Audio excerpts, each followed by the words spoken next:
भाजपा के पूर्व विधायक नरेंद्र मेहता को 15 जून तक गिरफ्तार नहीं करेगी पुलिस, ये उच्च न्यायालय का आदेश है।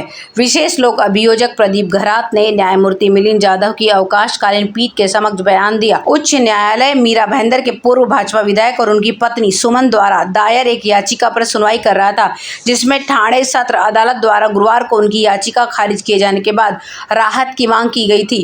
पिछले हफ्ते हाईकोर्ट ने उन्हें ठाणे सत्र अदालत के समक्ष अपनी याचिका को आगे बढ़ाने के लिए कहा था। मेहता की याचिका में दावा किया गया है कि उनके खिलाफ पूरा मामला राजनीति से प्रेरित है, जिसमें कहा गया है कि मेहता के महाराष्ट्र के पूर्व मुख्यमंत्री देवेंद्र फडणवीस के करीबी होने और भाजपा के पूर्व विधायक के खिलाफ मामला दर्ज करने के बाद सत्ताधारी महाविकास आघाड़ी के साथ राजनीतिक दल घबरा गए हैं। 19 मई को ठाणे के भ्रष्टाचार निरोधक ब्यूरो ने मेहता और उनकी पत्नी सुमन के खिलाफ 8 करोड़ रुपए से अधिक संपत्ति का मामला दर्ज किया था। मेहता की याचिका पर दावा किया गया था कि उनके खिलाफ पूरा मामला राजनीति से प्रेरित है।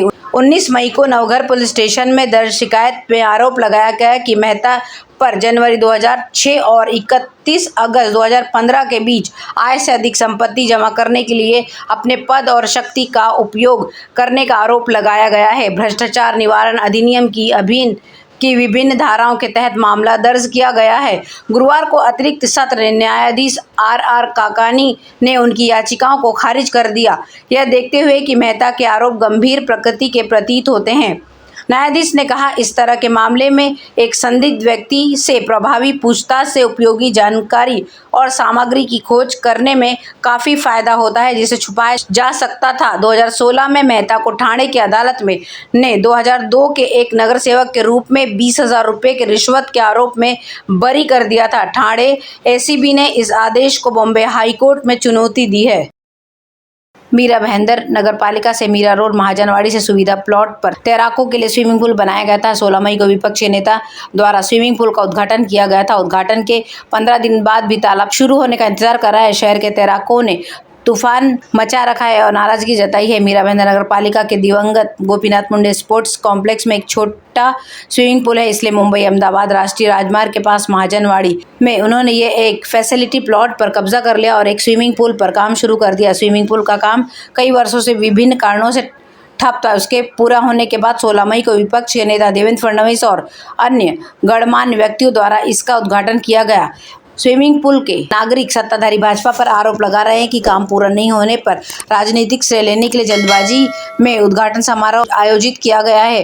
नगरपालिका ने शहर में तैराकों को अंतर्राष्ट्रीय प्रतियोगिताओं में भाग लेने के लिए सक्षम बनाने के लिए शहर में एक स्विमिंग पूल बनाया है, ताकि वह अच्छी तरह से अभ्यास कर सके और अन्य युवा तैराकी से लाभ उठा सके। यह नागरिकों के लिए उद्घाटन किया गया था। हालांकि कहा जाता है कि अभी तक काम पूरा नहीं होने के कारण इसे बंद कर दिया गया है। उद्घाटन के बाद 15 दिन हो गए हैं। झील के उद्घाटन पर शहर के तैराकों में खुशी का माहौल था, लेकिन उनकी खुशी पर पानी पड़ गया। गर्मी की छुट्टी होने के कारण पिछले कुछ दिनों से शहर के कई युवा नगर पालिका के स्विमिंग पूल में तैरने के लिए जाना चाहते थे। वहां पर झील बंद करने को कहा है। भाजपा नगर सेवक ध्रुव किशोर पाटिल ने आयुक्त से मांग की है कि स्विमिंग पूल को जल्द से जल्द शुरू किया जाए।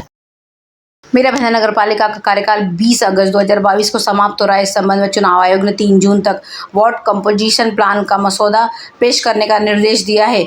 आयोग द्वारा दिए गए निर्देश के अनुसार नगरपालिका ने 13 जून के आखिरी दिन वार्ड कंपोजिशन प्लान का मसौदा चुनाव आयोग को सौंप दिया जाएगा। इससे यह कहा जा सकता है कि नगरपालिका की चुनाव प्रक्रिया सही मायनों में शुरू हो गई है।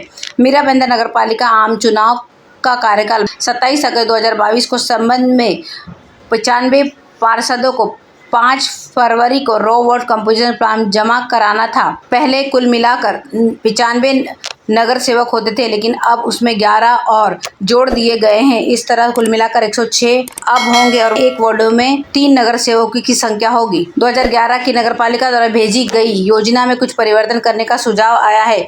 नगर पालिका द्वारा सुझाए गए परिवर्तनों को लागू किया जाएगा। मसौदा योजना तैयार कर चुनाव आयोग को भेज दिया गया है। चुनाव आयोग से अधिसूचना प्राप्त होने के बाद योजना प्रकाशित की जाएगी। इस योजना पर सुझाव और आपत्ति आमंत्रित की जाएगी। इसके बाद वार्ड में आरक्षण का फैसला होगा। इसलिए मीरा भाईंदर चुनाव की तैयारियां शुरू हो गई है। मीरा भाईंदर नगरपालिका में चुनाव मुंबई और अन्य पालिका चुनावों के बाद ही होंगे। अगर तीसरे चरण में चुनाव होते हैं तो दिसंबर या जनवरी में चुनाव होने की संभावना हो सकती है।